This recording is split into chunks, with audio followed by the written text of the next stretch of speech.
Fear of failure is good.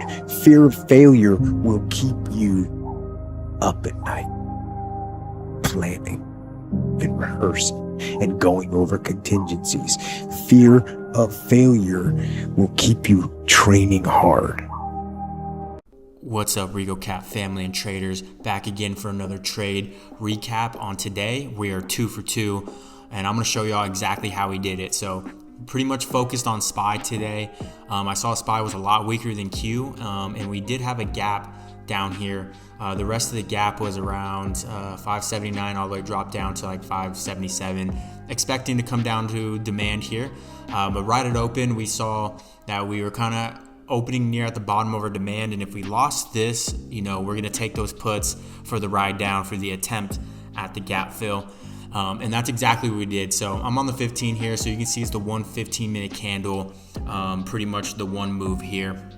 So 15-minute trade, beautiful right at open, right? So not even a minute at open. As you can see, we opened up under kind of at this yellow trend line, almost right under the demand here. And to be honest, I kind of see a little bit of like a bear flag on the 5. I don't know. I just knew everything was, essentially kind of red, kind of pushing down a little bit, and that was enough for me to take the attempt. So we went 577 SPY puts, tomorrow dates, got them for $130 right here, and we dumped into the gap all the way down there. We dumped to 578.43, was eating most of the gap.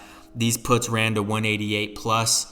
We were all out at 188, 189. And it was a beautiful move. I wanted to see if we would actually eat the rest of the gap, because we had news that was about to come out, and more than likely that was probably going to mess with us. So I wanted to be all out. We got our gain there. Sat back and kind of waited to see what would happen next. It was very choppy, very range, not much even happening. So first play, and we're hoping that wasn't the only play. Did this live too for the members, so we're waiting, right? And so we see SPY reverse and Q really start pushing up, and tech is kind of strong right now as AMD and Google have earnings at close. So they're trying to buy this as much as they can. And as you can see, kind of we're making higher lows. We're in this channel kind of breaking out still, on the uptrend. So not mad about it. I'm not going to have a bias to, keep trying to take downside. We got back above this demand, and that's exactly what we're looking for. So we came back above on the 5-minute. We pushed up next candle. We pushed up a little bit more there. And so on this candle right here, we pushed up, and I kind of see that we still stayed in here, but the next one we ended up taking it. We just can read the sentiment right now that they're trying to push us up to the next supply zone. We got in on this candle right here, and it was the SPY 581's lotto calls, pretty much at the money here. Wanted to see what would happen right after that. So next one held pretty nicely. We opened up right here, dipped a little bit, and ripped in this candle all the way up to that yellow trend line.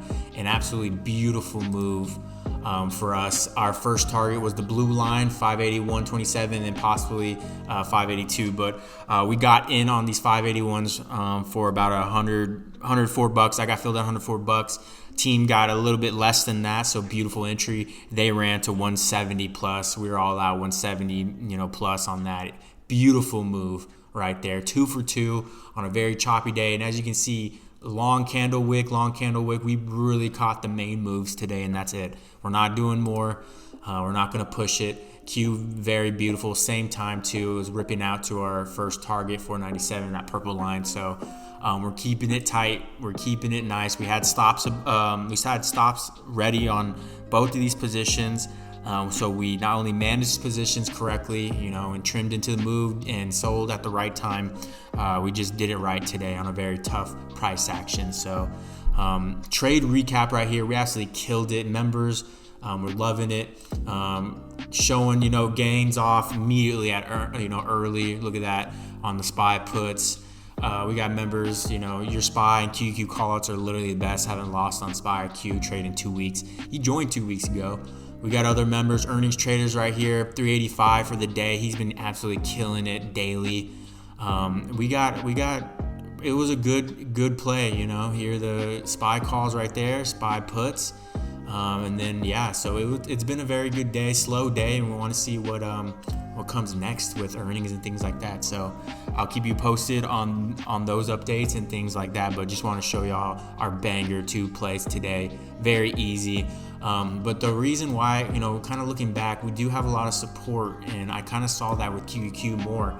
We're on this daily support, weekly support, really. We dropped into this 494, 493 demand for Q, and I just didn't think we'd lose it. So right now you can tell Q is kind of running the show, Tech is running the show, so that's probably why SPY didn't finish the rest of the gap. I kept that in mind and knew that buyers would probably step back in. We opened back up above this demand, pushed right back up. We wanted to go QQQ calls, but the premiums were just pretty expensive. We stuck with SPY and it worked out perfectly. So beautiful. We got to keep price action in the market as a whole in hindsight when we take these trades too. So members banked, I banked, calling it a day for right now, and we'll see what kind of goes on near close going into end of day where we have AMD and Google earnings. So quick recap right here for you guys. We're absolutely killing it. Join the team, wap.com/Rico Capital. Link is right here. Type it in, show up, and let's start banking together. So join the team. If not, I have way more YouTube content you can consume. Or if not, I'll see you on the next recap.